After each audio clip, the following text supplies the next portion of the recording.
नमस्कार, स्वागत है आप सभी का एवन टीवी में। मैं हूं आपके साथ उमंग माथुर और आप देख रहे हैं एवन उत्तराखंड। आइए बुलेटिन की शुरुआत करेंगे, लेकिन पहले नजर डालेंगे इस वक्त की सुर्खियों पर। मॉनसून को लेकर उत्तराखंड के मुख्यमंत्री पुष्कर सिंह धामी गंभीर वीडियो कॉन्फ्रेंसिंग के जरिए सभी जिला प्रशासन के साथ की बैठक। कहा, सभी अधिकारी आपदा प्रबंधन की बुनियादी कार्य योजना पर करें फोकस।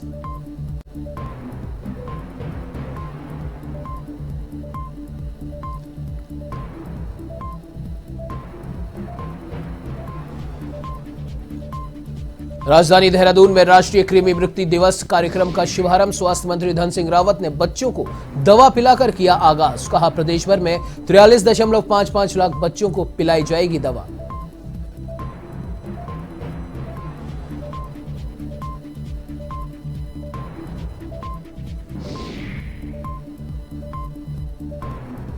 राजधानी देहरादून में कांग्रेस की सर्वधर्म प्रार्थना कार्यक्रम का आयोजन। कांग्रेस अध्यक्ष करण महारा, नेता प्रतिपक्ष यशपाल आर्य और पूर्व मुख्यमंत्री हरीश रावत समेत बड़े नेता रहे मौजूद। कानून व्यवस्था के मुद्दे पर राज्यपाल को सौंपा ज्ञापन।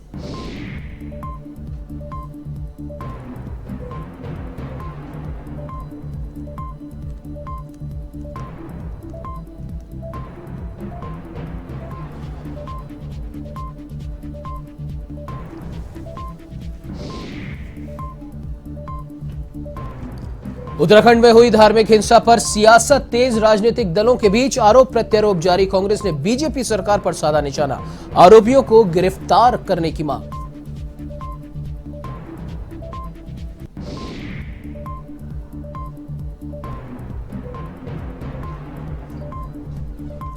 ऋषिकेश में मानसिक विक्षिप्त युवती से सामूहिक दुष्कर्म करने का मामला। 1 दर्जन लोगों पर लगा आरोप।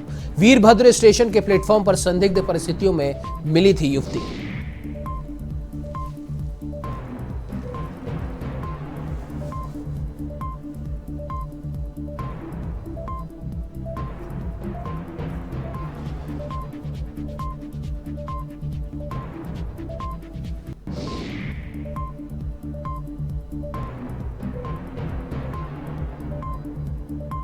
अब आइए बुलेटिन की शुरुआत करते हैं विस्तार से। आपको बता दें कि आगामी मानसून की अवधि को लेकर मुख्यमंत्री पुष्कर सिंह धामी ने वीडियो कॉन्फ्रेंसिंग के जरिए अल्मोड़ा जिला प्रशासन के साथ महत्वपूर्ण बैठक की। इस दौरान उन्होंने कहा कि मानसून काल में सभी अधिकारी आपदा प्रबंधन की बुनियादी कार्य योजना पर फोकस करें ताकि आपदा और राहत कार्य का फायदा आम जनता को मिल सके।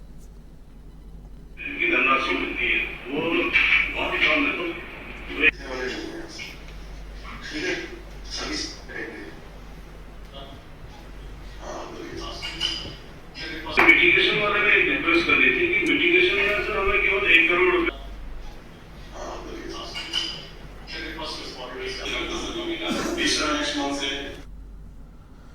तो राजधानी देहरादून में राष्ट्रीय कृमि मुक्ति दिवस कार्यक्रम का शुभारंभ स्वास्थ्य मंत्री धन सिंह रावत ने किया। मंत्री धन सिंह रावत ने बच्चों को दवा पिलाकर इसकी विधिवत शुरुआत की। इस दौरान मंत्री धन सिंह रावत का कहना है कि प्रदेश भर में 43.55 लाख बच्चों को यह दवा दी जाएगी, जिसमें 1 साल से 19 साल के हर बच्चे को दवा देने का लक्ष्य रखा है। साथ ही उन्होंने बताया कि केंद्र सरकार ने प्रदेश के 3 जिलों में मेडिकल कॉलेज बनाने की स्वीकृति दी और जल्द ही इनका निर्माण कार्य प्रारंभ कर दिया जाएगा।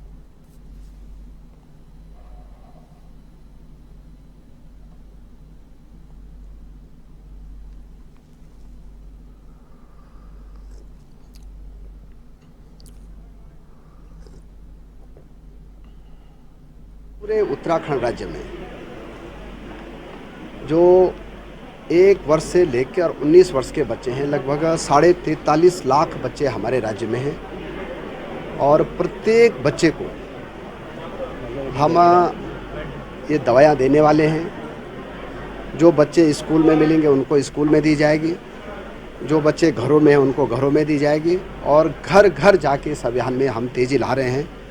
और आज जो कृमि दिवस है, आज हमने इस अभियान का शुभारंभ किया है और मैं कह सकता हूं कि 15 दिन में हम इस अभियान को पूरा करेंगे।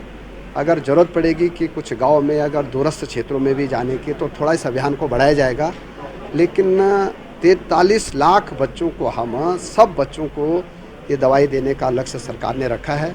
और मैं अपने मुख्यमंत्री जी का भी, प्रधानमंत्री जी का भी, अपने देश के यशस्वी स्वास्थ्य मंत्री जी को भी बधाई दे रहा हूँ कि ये दवाइयाँ उन्होंने हमको निःशुल्क दी हैं और हर बच्चे को निःशुल्क दी जाए। तो वहीं देश के कई राज्यों में बीजेपी के बुलडोजर की कार्रवाई की चर्चाएं जोरों पर है। तो वहीं उत्तराखंड के कुमाऊं में अवैध संपत्ति पर बुलडोजर चलने के बाद अब हरिद्वार के गैंगस्टर पर भी कोर्ट ने शिकंजा कसा है। आपको बता दें कि गैंगस्टर यशपाल तोमर की 153 करोड़ की संपत्ति को कुर्क किया गया। तो वहीं अवैध संपत्ति के खिलाफ हो रही कार्रवाई पर बीजेपी प्रवक्ता शादाब शम्स ने बताया कि सरकारी संपत्ति पर कब्जा करने वालों को बख्शा नहीं जाएगा।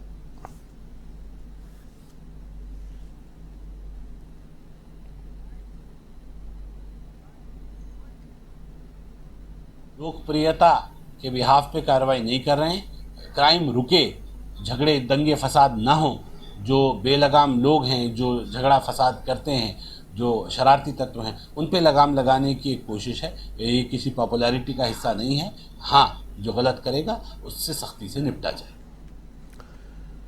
चलिए बढ़ते अगली खबर की ओर। आपको बता दें कि देश के अलग अलग राज्यों में धार्मिक हिंसा की घटनाएं लगातार बढ़ती जा रही हैं। एक तरफ देश की राजधानी से भी हिंसक तस्वीरें सामने आई, तो वहीं दूसरी ओर उत्तराखंड की राजधानी से सटे हरिद्वार जिले में भी पिछले दिनों हिंसा की तस्वीरें सामने आने से गर्मागर्मी का माहौल बना हुआ है।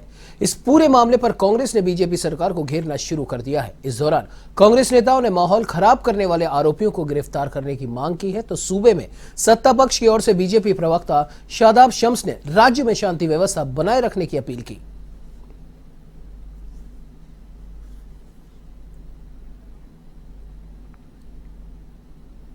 कहते हैं कि आपस में सबको मिलके रहना चाहिए और दोनों पक्षों को, ये बहुत अच्छा महीना, इधर रमज़ान का महीना चल रहा है, उधर रामनवमी और हनुमान जयंती अभी सामने गुजर के गई है।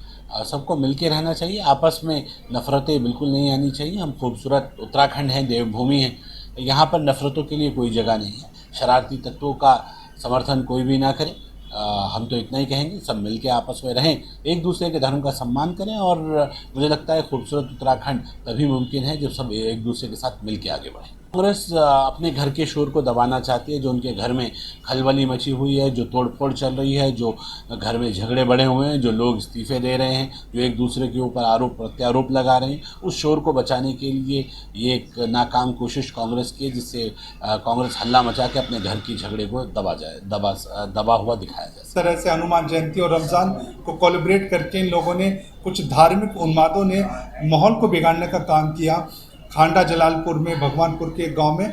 तो ये एक बड़ा दुर्भाग्यपूर्ण है और प्रशासन की उसके अंदर भूमिका बड़ी संदिग्ध रही है। पहली बार उत्तराखंड में ऐसा देखा गया है कि बुलडोज़र लेकर लोगों को डराने के लिए गांव में बुलडोज़र घुमाया गया और ये कहा गया कि आप यदि इन्हें गिरफ्तार नहीं कराएंगे तो हम आपके घर को गिरा देंगे। तो इस तरह की प्रक्रिया जो चलाई जाती है उत्तराखंड में, हम इसका कांग्रेस पूर्ण रूप से, गंभीर रूप से विरोध करती है। उत्तराखंड के अंदर सद्भाव प्रेम बना रहना चाहिए, सभी धर्मों का आदर होना चाहिए और सभी धार्मिक जो जयंती जन्मोत्सव आते हैं उनका आदर होना चाहिए।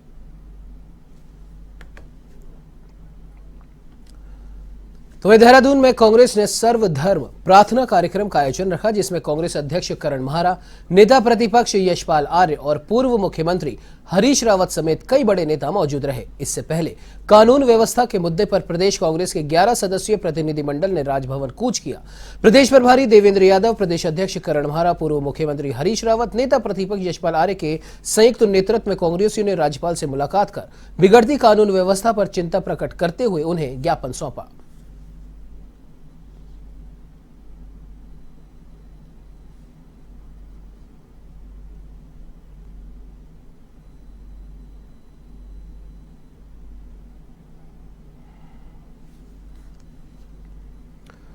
उधम सिंह नगर के किच्छा में कांग्रेस विधायक तिलक राज बेहड़ ने बिना नाम लिए बीजेपी के पूर्व विधायक राजेश शुक्ला पर जुबानी हमला किया।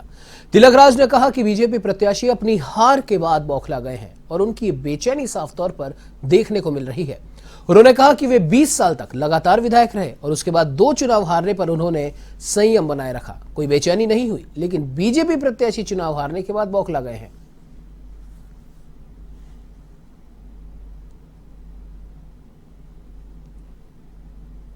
बीच में 20 साल विधायक रहा, 10 साल विधायक नहीं रहा, मुझे तो कोई तड़फन नहीं हुई, मुझे तो कोई परेशानी नहीं, कोई गिलानी नहीं हुई।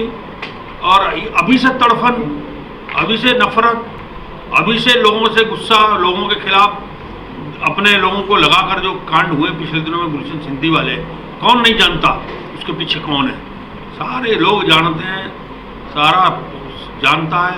यहाँ का किच्छा का सीईओ जो निकम्मा सीईओ है, जो बिल्कुल इस लायक ही नहीं कि वो सीईओ रहे, ऐसे अधिकारियों के साथ मिलकर यहाँ जो किच्छा चल रहा है, अब मैं स्वस्थ हो गया। खबर उत्तराखंड के बाजपुर से है, जहां पूर्व मुख्यमंत्री त्रिवेंद्र सिंह रावत का खमरिया गौशाला में भाजपा कार्यकर्ताओं ने जोरदार स्वागत किया। इस दौरान पूर्व मुख्यमंत्री त्रिवेंद्र सिंह रावत ने NH 74 घोटाले में नेताओं की मिली भगत की बात कही और साथ ही गौशाला का निरीक्षण भी किया। त्रिवेंद्र सिंह रावत ने गौवंशों के गुड़ और चारे की भी व्यवस्था की और उन्हें खिलाया। साथ ही उन्होंने कहा कि घोटाले को लेकर SIT का गठन किया गया था, जिसमें कई अधिकारियों और कर्मचारियों को सजा दी हुई है और कई लोगों ने धन वापस भी किया था। साथ ही बताया कि उन्होंने CBI जांच की मांग की थी, जिसकी वर्तमान में CBI जांच कर रही है।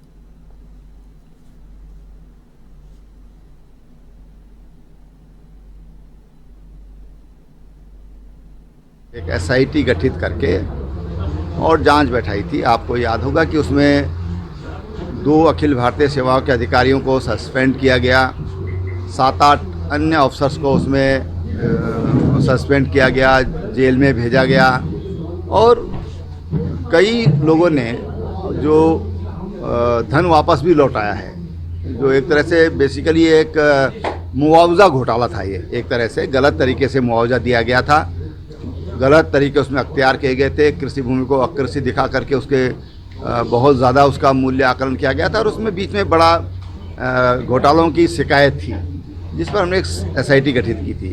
अभी उस पर CBI भी अब मुझे जानकारी मिली है। मैंने CBI जांच की उस समय मांग किया था कि CBI जांच होना चाहिए, बड़ा इशू है ये, तो उससे जांच चल रही। मुझे लगता है कि उससे और जो घोटाला हुआ है और स्पष्ट प्रयास है कि 2 साल बाद होने वाली यात्रा को सफल और सुविधापूर्वक बनाया जाए, जिससे यात्री आसानी से अपनी यात्रा को सुगम कर सके।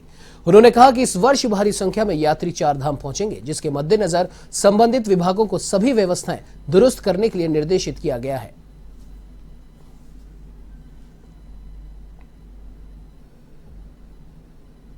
विभिन्न स्थलों पर लगातार बैठकें कर रहे हैं और स्थलीय निरीक्षण भी किए जा रहे हैं अधिकारियों द्वारा। हमारा पूरा प्रयास है कि यात्रियों को एक सुविधाजनक 4 धाम यात्रा इस वर्ष मिले और अपेक्षा ये है कि काफ़ी संख्या में श्रद्धालु इस बार 4 धाम दर्शन के लिए आएंगे, तो इसलिए विभागों को पूरी तैयारी रखने के लिए निर्देशित किया जा रहा है। आज हमने अधिकतर जो सड़क मार्ग हैं, PWD है, NH है, NHI है, RWD है, PMGSY है, तो इनकी समीक्षा की है और जहाँ जहाँ कमियाँ हैं उनको टारगेट दिया गया है कि वो 30 अप्रैल तक अपने सभी मार्गों में सुधार कर लें। वह ऋषिकेश के वीरभद्र स्टेशन के प्लेटफॉर्म पर संदिग्ध परिस्थितियों में सोती हुई मिली एक मानसिक विक्षिप्त युवती ने नशे की हालत में मानसिक विक्षिप्त युवती से नशे की हालत में सामूहिक दुष्कर्म कुछ लोगों ने किया। फिलहाल वह युवती सरकारी अस्पताल में भर्ती है। मामले में पीड़िता के परिजनों को सूचना देकर बुलाया गया और मेडिकल रिपोर्ट आने के बाद युवती के द्वारा लगाए जा रहे आरोपों की पुष्टि होगी। फिलहाल GRP इस मामले की जांच में जुटी है।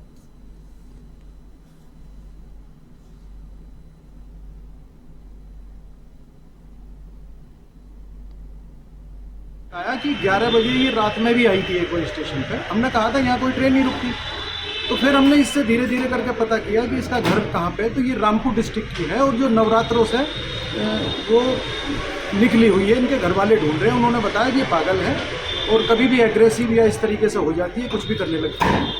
तो और नशा भी के बारे में भी इसमें बताया गया, लेकिन चूँकि यहाँ भी ये डॉक्टरों ने पहचान लिया, तो अब जो भी इनके घर वाले कहेंगे या जो भी डॉक्टर कहेगा, हम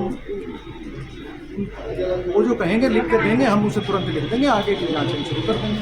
अभी भी हम लगे हुए हैं। अभी किसी तरीके अभी तक इसमें कोई इस तरह की बात नहीं कह सकते कि बिना इनके घर वालों के है या बिना। तो अल्मोड़ा में मेडिकल कॉलेज के नर्सिंग और पैरामेडिकल कर्मचारियों ने जिलाधिकारी को ज्ञापन सौंपा, जिसमें उन्होंने कहा कि AVSM कंपनी के माध्यम से वो 2019 से कार्यरत हैं और अब वर्तमान में कंपनी ने 2022 के बाद का कॉन्ट्रैक्ट समाप्त कर दिया, जबकि प्रशासन की ओर से कहा जा रहा है कि इसके लिए उच्च विभाग को लिखा गया, लेकिन अभी तक कोई कार्रवाई नहीं होने पर 250 मेडिकल कर्मियों के साथ खिलवाड़ हो रहा है।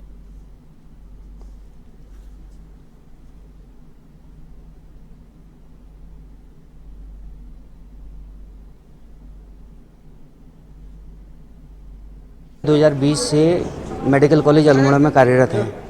कोविड के समय से हम लोग कार्यरत हैं। आज विगत फरवरी तक 28 फरवरी 2022 तक का एवीएसएम के थ्रू टेंडर रखा गया था। आज वो टेंडर ख़त्म हो चुका है। उसके बाद हमने प्रशासन, अपने मेडिकल कॉलेज के प्रशासन से बात की, जिनका कहना है कि हम लोग आपकी बात रखने के लिए एक्सटेंड करा हुआ है हमने, बट हमें कोई प्रूफ नहीं दिया गया।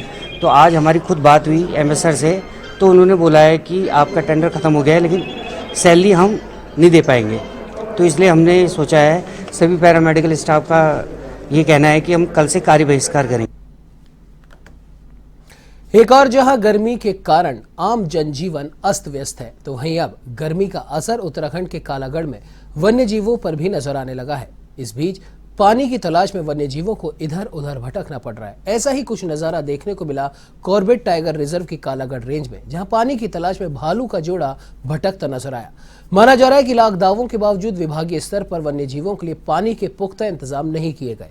भालुओं की चहलकदमी से जंगली इलाके में तैनात कर्मचारियों और मजदूरों को वन्य जीवों के हमले का डर सता रहा है।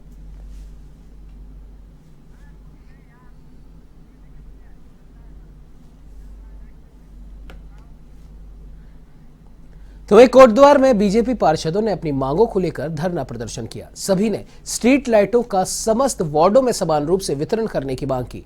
इसके साथ ही स्थलीय कार्यों में भेदभाव को बंद करने, आवारा गौवंशों को गौशाला में रखने सहित और भी कई मांगों को लेकर प्रदर्शन किया।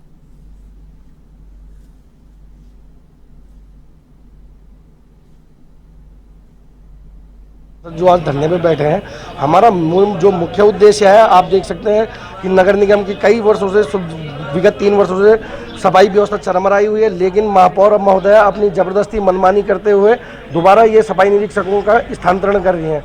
हम ये कह रहे हैं महापौर महोदय से, यदि किसी हवलदार के खिलाफ कोई शिकायत है तो उसका स्थानांतरण किया जाए, लेकिन जिसके खिलाफ कोई शिकायत नहीं है उसका आप जबरदस्ती स्थानांतरण कर रहे हो, ये गलत बात है। पहली बात। दूसरी बात यह है कि जो इनके चहेते हवलदार हैं उनका तो इन्होंने स्थानांतरण किया नहीं, लेकिन जो अन्य लोग हैं उनका इन्होंने स्थानांतरण कर दिया है। दूसरी बात, स्ट्रीट लाइट नगर निगम में अभी 2000 स्ट्रीट लाइटें आई थी। 2000 स्ट्रीट लाइटों में इनके द्वारा क्या किया गया कि भाजपा के पार्षदों को केवल 25-25 लाइटें दी गई, और आप देख सकते हैं अंदर जो रजिस्टर है, रजिस्टर में जो कांग्रेसी पार्षद हैं या जो निर्दलीय इनके समर्थित पार्षद हैं, उन्हें इनके द्वारा 60-60 लाइटें दी गई। तो वही टिहरी जनपद के अखोड़ी गांव में मासूम बच्चे को आदमखोर बाघ ने अपना निवाला बना लिया था, जिसके बाद से ही ग्रामीणों में वन विभाग के खिलाफ गुस्सा था। अब आदमखोर बाघ को मारने के लिए शूटर तैनात किए गए हैं। बाघ की वजह से लोगों में डर का माहौल है।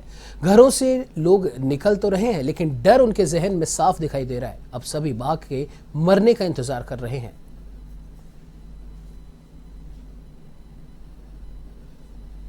गया उससे पहले हमारा रेंज अधिकारी बिलंगना मौके पे 2 बजे रात पहुंचा था पूरे स्टाफ के साथ। पूरे क्षेत्र का हम लोगों ने सर्वे किया और लोगों को जागरूक किया। मैं भी 11 बजे वहां पहुंचा था, और उसके बाद हम लोगों ने पीड़ित परिवार से वार्ता की घटना हुई थी। उसके बाद हमने अपने उच्च अधिकारियों से वो घटना की जानकारी दिया और उनसे इस आतंकी गुलदार को पकड़ने के लिए अनुमोदन। इस बुलेटिन में फिलहाल इतना ही। देश प्रदेश की तमाम बड़ी खबरों की जानकारी के लिए आप बने रहिए हमारे साथ और देखते रहिए A1 टीवी। नमस्कार।